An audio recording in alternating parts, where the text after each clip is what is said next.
Compressor அப்படிங்கிற தலைப்பில் பார்த்துக்கிட்டு வர்றோம்.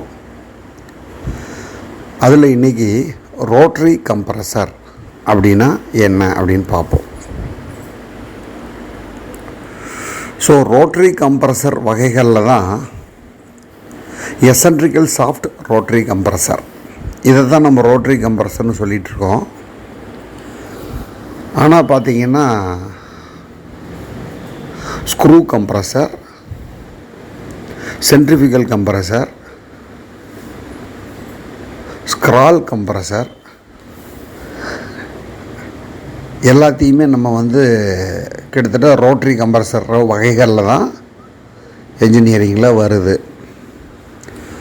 ஆனால் நம்ம அப்படி காமனாக சொன்னோம்னா கன்ஃபியூஷன் ஆகுங்கிறதுனால ரோட்டரி கம்ப்ரஸர் நம்ம ரெகுலராக பயன்படுத்தக்கூடிய எசென்ட்ரிக்கல் டைப் ஷாஃப்ட் உள்ள ரோட்டரி கம்ப்ரஸரை மட்டும் நம்ம காமனாக ரோட்டரி கம்ப்ரஸர்னு சொல்லிடுறோம்.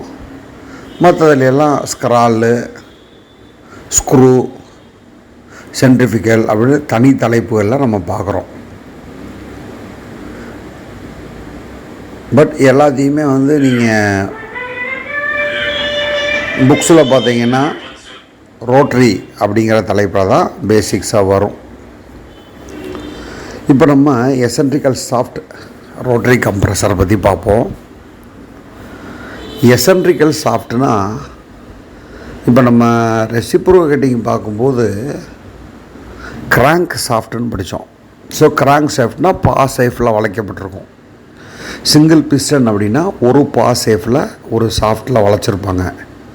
இதே டபுள் பிஸ்டன்னா ஒரு பா சேஃபில் வளைச்சதுக்கு ஆப்போசிட் சைடில் சாஃப்ட் இன்னொரு பா இருக்கும்.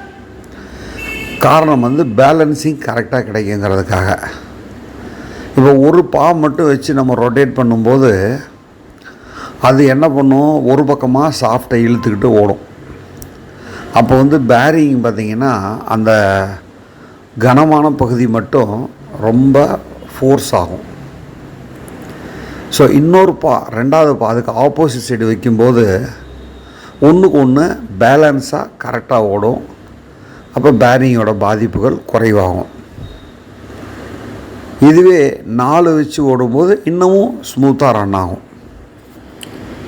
காரணம் என்னென்னு கேட்டிங்கன்னா, ஒரு ரொட்டேஷன் ஃபோர்ஸ் எங்கே ஆகுதோ அங்கே அந்த பேலன்சிங் அப்படிங்கிறது ரொம்ப ரொம்ப முக்கியம்.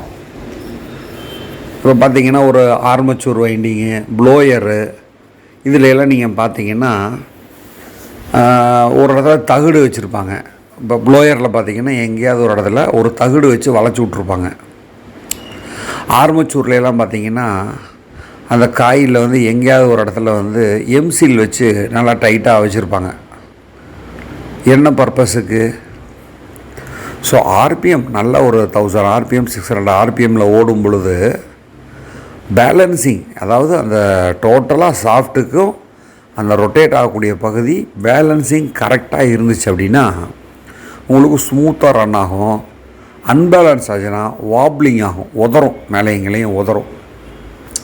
அந்த உதறல் இல்லாமல் இருக்கிறதுக்கு தான் கவுண்டர் பேலன்ஸ். இப்போ சிங்கிள் பிஸ்டன் இருக்கக்கூடிய ரோட்டரி ரெசிப்ரோகேட்டிங் கம்ப்ரஸரில் அதுக்கு ஆப்போசிட் சைடு ஒரு பேலன்ஸ் பண்ணுறதுக்கு கவுண்டர் பேலன்ஸ்னு ஒன்று கொடுப்பாங்க. அதாவது இந்த சாஃப்ட் வந்து சேஃபில் இருக்கு இல்லையா, அப்போ இதுக்கு ஆப்போசிட் சைடு ரெண்டு பக்கமும், அதாவது பேரிங் சைடு லெஃப்ட்டு ரைட்டில் யூ மாதிரி ஒரு கிளாம்ப் கொடுப்பாங்க. அந்த பேலன்ஸுக்கு தகுந்த அளவு எந்த அளவுக்கு அதில் பேலன்ஸாக ரொட்டேட் ஆகுதோ அதுக்கு தகுந்த அளவுக்கு இந்த பக்கம் ஒரு பக்கமாக இழுத்து ஓடாமல் இருக்கிறதுக்காக ஒரு பேலன்ஸிங் கொடுப்பாங்க. அதுக்கு பேர் கவுண்டர் பேலன்ஸ்னு பேர். ஸோ இப்போ பார்த்தோம்னா நம்ம ரோட்டரி கம்ப்ரஸருக்கு வருவோம். இப்போ எசன்ட்ரிக்கல் அப்படிங்கிறது வந்து ஓவல் ஷேப்பில் ஒரு பக்கம் மட்டும் பெருசாக, இப்போ சாஃப்ட்டுனா சமமாக இருக்கும். ஆனால் இந்த எசன்ட்ரிக்கல் சாஃப்ட்டுங்கிறது உங்களுக்கு படத்தை பார்த்தீங்கன்னா தெரியும், ஒரு பக்கம் மட்டும் ஓவலாக பெருசாக இருக்கும். ஸோ இந்த இப்போ சாஃப்ட் எப்பவும் போல் ஆட்டோமேட்டிக்காக ரெண்டு பாடியில் ஃபிட் பண்ணியிருப்பாங்க. இந்த எசன்ட்ரிக்கல் வந்து உட்கார்ற பகுதிக்கு பேர் சிலிண்டர் கேஸ் அல்லது ரோட்டரி பாடி இந்த மாதிரி சொல்லுவாங்க. இதில் வந்து பார்த்திங்கன்னா உங்களுக்கு வந்து ஒரு சக்ஷன் போட்டு ஒரு டிஸ்சார்ஜ் போட்டிருக்கும். சக்ஷன் போட்டு மேக்ஸிமம் ரீட்ஸ் இருக்காது, டிஸ்சார்ஜில் மட்டும் ரீட் இருக்கும். அடுத்தது இந்த எசன்ட்ரிக்கல் சாஃப்ட்டில் நடுவில் ஒரு சின்ன காடி போட்டு அதில் ஒரு பிளேடு சொல்லியிருப்பாங்க. பிளேடுன்னு சொல்லுவாங்க, வேன்னு சொல்லுவாங்க. இந்த ரோட்டரி கம்ப்ரஸருக்கு வேன் கம்ப்ரஸர் அப்படின்னு இன்னொரு பேர் உண்டு. பார்த்திங்கன்னா ரோட்டரி கம்ப்ரஸருக்கு வேன் கம்ப்ரஸர்னு பேர் உண்டு. பிளேடு வந்து ஒரே இடத்துல பர்மனண்ட்டாக நின்று இந்த எசன்ட்ரிக்கல் மட்டும் சிலிண்டருக்குள்ளே மூவ் ஆகி கம்ப்ரஸ் ஆச்சுன்னா அதுக்கு பேர் பிளேடுன்னு சொல்லுவோம். அந்த பிளேடும் சேர்ந்து ரொட்டேட் ஆகிக்கிட்டு மல்டி பிளேட்ஸ் இருந்துச்சுன்னா அது என்ன பண்ணணுன்னு கேட்டிங்கன்னா பிளேடு சேர்ந்து ரொட்டேட் ஆகும். இந்த எசன்ட்ரிக்கல் சாஃப்ட்டோடு சேர்ந்துக்கிட்டு ரொட்டேட் ஆகும். அப்படி ரொட்டேட் ஆச்சுன்னா அதுக்கு பேர் வேன் அப்படின்னு சொல்லுவோம். ஸோ பார்த்திங்கன்னா இதோடைய கன்ஸ்ட்ரக்ஷன் எப்படி இருக்கும், ஒரு சிலிண்டர் பாடி, அது ரோட்டார் பாடின்னு கூட சொல்லுவான், ரொட்டேட் பாடின்னு கூட சொல்லுவாங்க, ரவுண்டாக இருக்கும். அதுக்குள்ளே ஷாஃப்ட் எப்படி இருக்குன்னா ஒரு எசன்ட்ரிக்கல் ஷாஃப்ட், அதாவது ஒரு சைடு மட்டும் அந்த சில பாடியை ஒட்டிக்கிட்டே உரசிக்கிட்டே ஓடுற மாதிரி, ஷாஃப்ட்டை சுற்றும்போது முழு பாடியை ஒட்டிக்கிட்டே உரசிக்கிட்டே ஓடுற மாதிரி டிசைன் பண்ணியிருப்பாங்க. இதில் வந்து பிளேடு ஒன்று வச்சுருப்பாங்க. இந்த பிளேடு பார்த்திங்கன்னா சக்ஷன் போர்ட்டுக்கும் டிஸ்சார்ஜ் போர்ட்டுக்கும் நடுவில் இருக்கும். ஸோ இப்போ சாஃப்ட் ரொட்டேட் ஆகும்போது ஆட்டோமேட்டிக்காக சக்ஷன் போர்ட்டு வழியாக முதல்ல வந்து ரெண்டு போர்ட்டும் ஓப்பன் கண்டிஷனில் இருக்கும் பொழுது ஃபுல் சிலிண்டர் வந்து ஓப்பனில் இருக்கும். அப்போ சக்ஷன் கேஸ் உள்ளே வர மாதிரி. இது அப்படியே ரொட்டேட் ஆக ஆக என்ன ஆகும்னா அதனுடைய வால்யூம் குறைஞ்சிக்கிட்டே வர்ற மாதிரி அது டிசைன் பண்ணியிருப்பாங்க. இப்போ உங்களுக்கு ஓரளவுக்கு இந்த கன்ஸ்ட்ரக்ஷன் இந்த படத்தை பார்த்தீங்கன்னா உங்களுக்கு புரியும். அதுக்கு தான் அந்த படமும் இன்றைக்கி காலைல அனுப்பணும். ஸோ பார்த்தீங்கன்னா பிளேடு வந்து எசன்ட்ரிக்கல் சாஃப்ட்டில் சென்டரில் ஃபிட் பண்ணப்பட்டிருக்கும். இது வந்து ஒட்டி இருக்கும்போது ஃபுல் சிலிண்டர் ஓப்பனில் இருக்கும். அதுக்கப்புறமேல் பார்த்திங்கன்னா மூவ் ஆக அதனுடைய வால்யூம் குறைஞ்சிக்கிட்டே வரும், ப்ரெஷர் ரைஸ் ஆகிற மாதிரி அதோடைய அமைப்புகள் இருக்கும்.